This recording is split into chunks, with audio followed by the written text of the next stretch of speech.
పత్రికా ప్రముఖులందరికీ నమస్కారం. ఈ కోనోకార్పస్ వృక్షాలని ఎవరు పెట్టాలనుకున్నారో, ఎవరు నరికేయాలనుకున్నారో దాని మీద రాజకీయం కానీ స్వార్థ ప్రయోజనాలు కానీ ఏమున్నాయో వాటి గురించి నాకు ఏమాత్రం తెలియదు. వాటి గురించి నేను వినను కూడా వినలేదు. శాస్త్ర ప్రకారం only science point of view మాత్రమే మాట్లాడితే, సైన్స్ గురించి మాట్లాడుకుంటే ప్రకృతిలో ఉన్న ఏది కూడా చెడ్డది కాదు. ఏ చెట్టు కూడా బ్యాడ్ చెట్టు, ఏ జంతువు కూడా చెడ్డ జంతువు కాదు. మనం ఏ అవసరానికి వాడుతున్నామో దాన్ని బట్టి ఉంటుంది. ఇప్పుడు చెప్పినట్టు కొన్ని కారణాలు చెప్పారు. ఆ చెట్టు వేర్లోకి వెళ్తుంది, నీళ్ళలోకి వెళ్తుంది, అండర్ గ్రౌండ్ చాలా డీప్గా వెళ్తుంది కాబట్టి పైపులకు డ్యామేజ్ చేయవచ్చు, గోడలకు డ్యామేజ్ చేయవచ్చు అని. ఇది ప్రతి చెట్టు చేస్తుంది. మర్రి చెట్టు కానీ, వేప చెట్టు కానీ, ఏ చెట్టు అయినా ఇది చేస్తుంది. కాబట్టి అది ప్రత్యేకంగా దీనికి ప్రాబ్లం ఏం కాదు. మేము శాస్త్రవేత్తలం ఏదైనా విషయం గురించి ఆలోచించాలంటే యూట్యూబ్, వాట్సాప్లోకి వెళ్ళాం. మేము కంప్యూటర్లో డేటాబేస్లోకి సెర్చ్ చేసుకుంటాం. పబ్మెడ్ అని పబ్లిక్ మెడికల్ ఇన్ఫర్మేషన్ సిస్టమ్స్ అని ఉంటాయి, వాటిలో సెర్చ్ చేసుకుంటాం. వాటిలో నేను సెర్చ్ చేసినప్పుడు ఈ వృక్షం గురించి ఏముంది అని చూస్తే ఈ వృక్షంలో చాలా బెనిఫిట్స్ ఉన్నాయని చెప్పి వచ్చింది. బెనిఫిట్స్ ఏంటంటే ఒకటేమన్నారంటే ఈ ఆకులు ఏ జంతువులు కూడా తినవు కాబట్టి చెడ్డది అని చెప్పి తీశారు.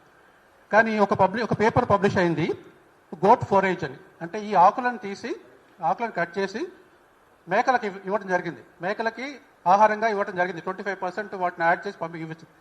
అవి మేకలు తిన్నప్పుడు వాటి పాల ప్రొడక్షన్ 20% పెరిగింది. పాల ప్రొడక్షన్ 20 పెరగడమే కాక కొలెస్ట్రాల్ ఫ్యాట్ రేషియో బెటర్ అయింది. ఓకే, ఈ పేపర్ 2023 జనవరిలో పబ్లిష్ అయింది. ఓకే, అంటే ఈ ఆకులు మంచివి కాదు అన్న మాట వాస్తవం కాదు. ఈ ఆకులను మేకలకు ఇవ్వడం జరిగింది, దాటి వల్ల లాభమే జరిగింది. తర్వాత బ్లడ్ పారామీటర్స్, తర్వాత హైవే పొల్యూషన్. వీటిని హైవేల పక్కన పెట్టినప్పుడు హైవేలోని పొల్యూషన్ తగ్గించారు. Bio monitoring and phyto remediation potential of conocarpus erectus for mitigating air pollution from highway traffic. హైవేలో వెహికల్స్ ఎత్తున్నప్పుడు పొగ వస్తుంది కదా, ఆ పొగ లోపల మెటల్ అయాన్స్ ఉంటాయి. సల్ఫర్ డైఆక్సైడ్ గ్యాసులు, కార్బన్ మోనాక్సైడ్ గ్యాస్తో పాటు కొన్ని మెటల్ అయాన్స్ కూడా వస్తాయి. ఈ మెటల్ అయాన్స్ని, ఈ సల్ఫర్ డైఆక్సైడ్ గ్యాస్ని అబ్జర్వ్ చేయడం లోపల కోనోకార్పస్ చాలా ఉపయోగపడింది అని చెప్పి ఒక పేపర్ పబ్లిష్ అయింది. ఇది అభిప్రాయం కాదు, రీసెర్చ్ ఫైండింగ్.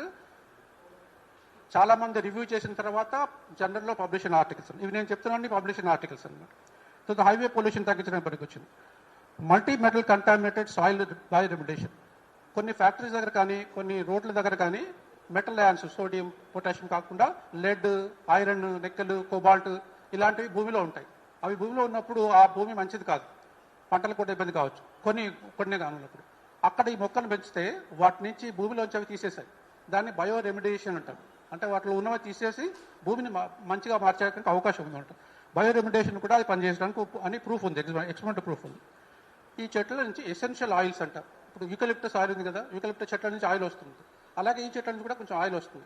ఈ ఎసెన్షియల్ ఆయిల్ కూడా పనికి వస్తుంది. ఎందుకంటే comparative metabolic profiling and biological evolution of essential oils from conocarpus.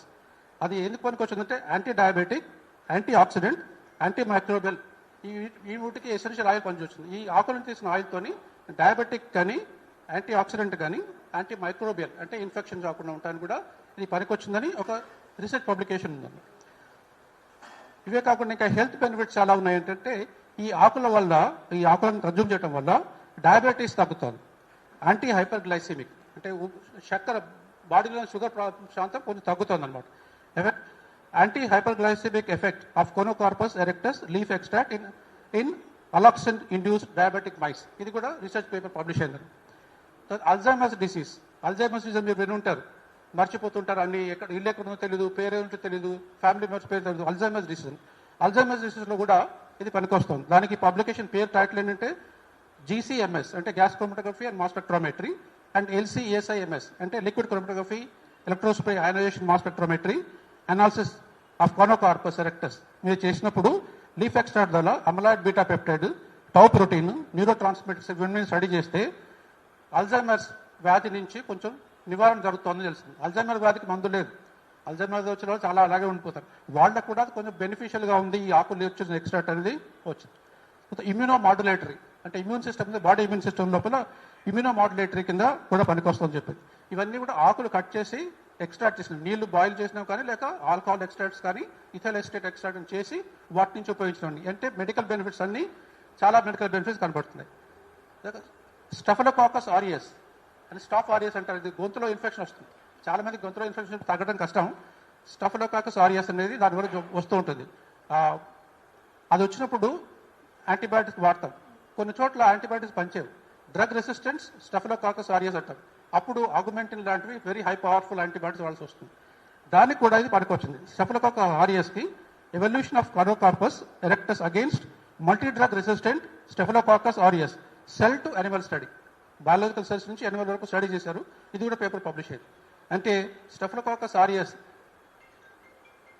గాలి ద్వారా వచ్చే, అంటే ఊపిరితిత్తులో వచ్చే జబ్బుకు కూడా దీనికి పనికి వస్తారు.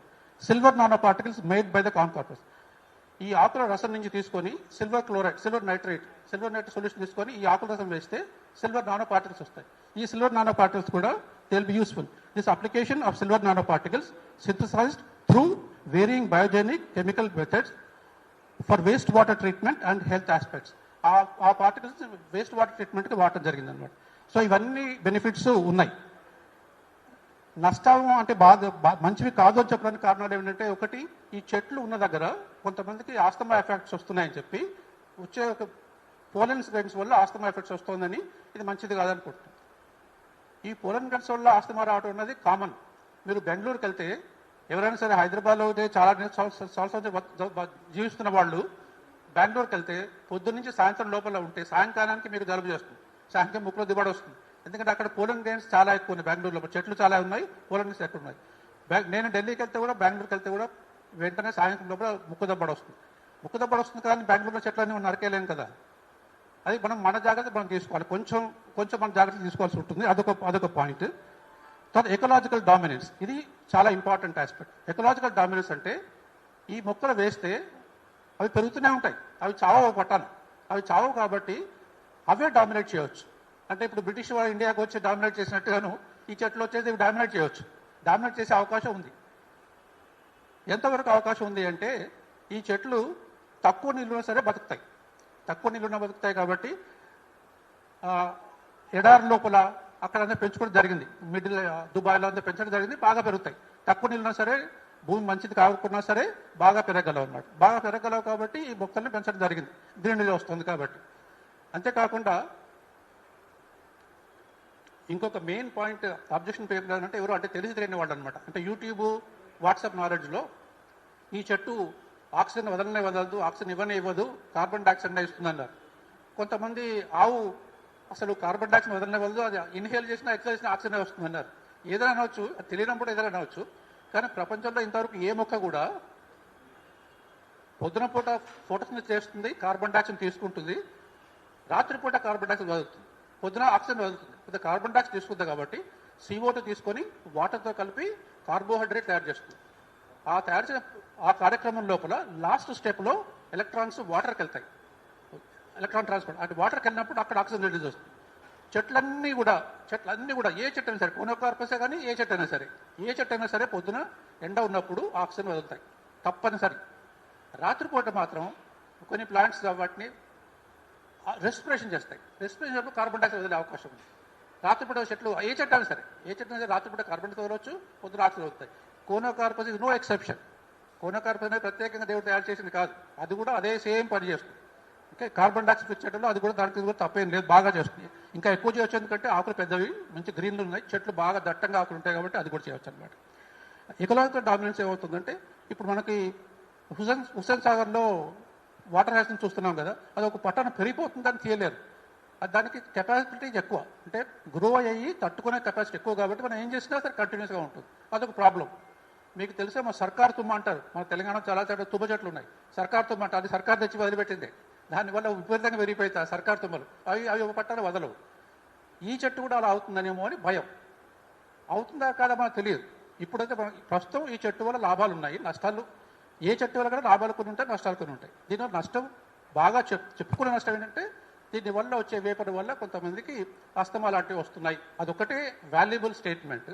దానికి చాలా చెట్ల నుంచి వస్తాయి ఆస్తమా ఎఫెక్ట్స్. కాదంటే వీటిని ఎక్కడ పెట్టాలి అనే గురించి ఆలోచించవచ్చు. ఊర్లో కాకుండా హైవేలో పెట్టుకోవచ్చు, అవన్నీ ఆలోచించుకోవచ్చు. తర్వాత యూస్ఫుల్, ఈ చెట్లని దుబాయ్ ప్రాంతాలు పెంచడానికి కారణం 2 కారణాలు. ఒకటి వాళ్ళకి నీళ్లు లేవు కాబట్టి తక్కువ నీళ్ళతో పెరగాలి, ఇంకోటి అక్కడ పెట్రోలియం ఎక్కువ ఉంది. పెట్రోలియం ఉంది కాబట్టి పెట్రోలియం గ్యాసెస్, మెటల్ అయాన్స్ చాలా వస్తాయి కాబట్టి అక్కడ పొల్యూషన్ బాగా ఉంటుంది. కాబట్టి ఈ చెట్టు useful in petroleum areas. Petroleum trees, the potential of tree leave BARC to control atmospheric metals in gas and petrochemical జోన్లో పనికొస్తుంది. అందుకోసం వాళ్ళు పెంచుకున్నారు. నేను ఇప్పుడు చెప్పిన ప్రతి సెంటెన్స్ కూడా రీసెర్చ్లో పబ్లిష్ అయిన ఆర్టికల్స్ పబ్లిష్ అయినవి ఇంటర్నెట్లో మీరు చూసుకోవచ్చు. వీ కెన్ ఆల్ ఇంటర్నెట్లో అంటే వాట్సాప్లో కాదు, యూట్యూబ్లో కాదు, పబ్మెడ్ అని నేషనల్ లైబ్రరీ ఆఫ్ మెడిసిన్ అని యూఎస్లో ఉంటుంది, పెద్ద ఆర్గనైజేషన్. వరల్డ్ అంతా కూడా ఎక్కడ రీసెర్చ్ పబ్లిష్ అయినా సరే అందులో వస్తుంది. కాబట్టి మనం అందులోకి వెళ్ళి మనం సెర్చ్ చేసుకోవచ్చు. పబ్మెడ్, నేను పబ్మెడ్లో సెర్చ్ చేసి చూసినామని మేము చెప్తున్నాను. దీన్ని బట్టి మనకు ఏం తెలుస్తుందంటే సైన్స్ పరంగా ఈ చెట్టుల గురించి చెడ్డవి ఏవి రాలేదు, ఎక్సెప్ట్ ఈ చెట్టు ఉన్న దగ్గర కొంతమందికి ఆస్తమా వచ్చిన మాట మాత్రం వాస్తవం. అయితే ఏ చెట్టు దగ్గర కన్నా సరే పోలన్ దగ్గర ఆస్తమా వచ్చే అవకాశం ఉంటుంది. పోలన్ ఇనిషియేటెడ్ ఆస్తమా వచ్చే అవకాశం. డీప్ రూట్కి వెళ్తాయి కాబట్టి వాటర్ తీసుకుంటుంది, వాటర్ పైప్లకు డ్యామేజ్ చేయవచ్చు అనేది ఉంది. అది మర్రి చెట్టునో రావి చెట్టునో చేయొచ్చు, దీనికి ప్రత్యేకంగా ఏం లేదు. కానీ ఇవి డీప్గా వెళ్తాయని ఒక రీసెర్చ్ పేపర్ ఏం చేస్తుంది, డీప్గా వెళ్ళినా సరే వేర్లు హారిజంటల్గా వెళ్తాయని ఉంది. ఓకే, మరి హారిజంటల్గా వెళ్తాయా డీప్గా వెళ్తాయో మనకు తెలియదు. కానీ హారిజంటల్గా వెళ్ళినా డీప్గా వెళ్ళినా ఇవి మనకు తెలిసింది కాబట్టి వీటిని ఇంటి పక్కన కాంపౌండ్ వాళ్ళ పక్కన వేసుకొని కాంపౌండ్ వాళ్ళు కూల్చుకోవాల్సిన అవసరం లేదు. మా ఇంటి పక్కన వేప చెట్టు ఉంది, ఆ వేప చెట్టు వల్ల మా కాంపౌండ్లో కొంచెం వంగుతుంది. అందుకోసం చెప్పి నేను వేప చెట్టుని కట్టేం చేయను కదా, వేప చెట్టు ఇంపార్టెన్స్ కాబట్టి నేను వేప చెట్టు ఉంచుకుంటాను, నేను కాంపౌండ్ వాళ్ళే చూసుకుంటాను. అలాగే ఎక్కడైనా ప్రాబ్లం ఉంటే ఆ ప్రాబ్లమ్ని అటాక్ చేసుకోవాలి, కానీ చెట్లను నరికివేయటం అనేది మూర్ఖత్వం. 40-50 వేల చెట్లు, లక్షల చెట్లను ఆ చెట్లు పెట్టడానికి కోట్లు ఖర్చు పెట్టి చెట్లు పెట్టించారు. కాబట్టి ఆ చెట్ల నుండి నరుకోవటం అనేది ఏ చెట్టు అయినా సరే, ప్రపంచంలో ఏ చెట్టు అయినా సరే చెట్టు నరకటం అనేది తప్పు. ఎందుకంటే ఆ చెట్టు వల్ల మనకి చాలా లాభాలు ఉన్నాయి. ముఖ్యమైన లాభం కార్బన్ డైఆక్సైడ్ తీసేయాలి. గాలిలోంచి కార్బన్ డైఆక్సైడ్ తీసేయడానికి ఒకటి ముఖ్యంగా పనికొస్తుంది, ఆక్సిజన్ ఇవ్వడానికి పనికొస్తుంది, నీడ ఇస్తుంది, ఫ్రూట్లు ఇస్తుంది, ఆహారం ఇస్తుంది. కాబట్టి చెట్లు లేకుండా మన మానవ జీవితం కాదు. కాబట్టి ఏ చెట్టు కూడా మనం నరకడానికి వీల్లేదు. ఇప్పుడు నేను మనకి బహుశా వీటన్ని ఆలోచించేవాడిని చేసుకుని నిర్ణయం అడ్వైజ్ ఏంటంటే స్టాప్ కటింగ్ ద ట్రీస్. ఎక్కడైనా ట్రీస్ చేస్తున్నారంటే డోంట్ కట్ ద ట్రీస్. ఈ చెట్లు నరికేయడం అనేది ఆపండి.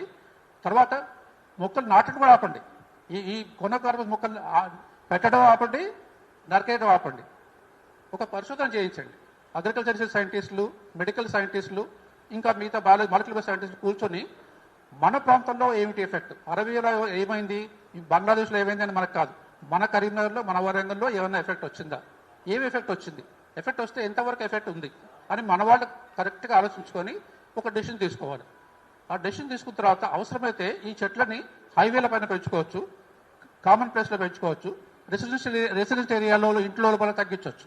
మనం ఎక్కడ పెంచాలి, ఎక్కడ తగ్గించాలి అనేది ఒక సైంటిఫిక్ ఆధారంగా నిర్ణయించుకొని చేసుకుంటే అప్పుడు బాగుంటుంది. మూర్ఖంగా వాట్సాప్లో చెప్పిన దాని ఆధారంగా వెళ్ళి చెట్లు నరకడం మాత్రం అది మంచిది కాదు. That is my scientific advice. There is no other aspect. నేను ముందు చెప్పినట్టుగాను ఎవరు దీన్ని కావాలనుకున్నారో, ఎవరు వద్దనుకున్నారో ఏమి దాని గురించి నాకు సంబంధం లేదు, నాకు తెలియని కూడా తెలియదు. Only from science point of view this is my suggestion. Thank you.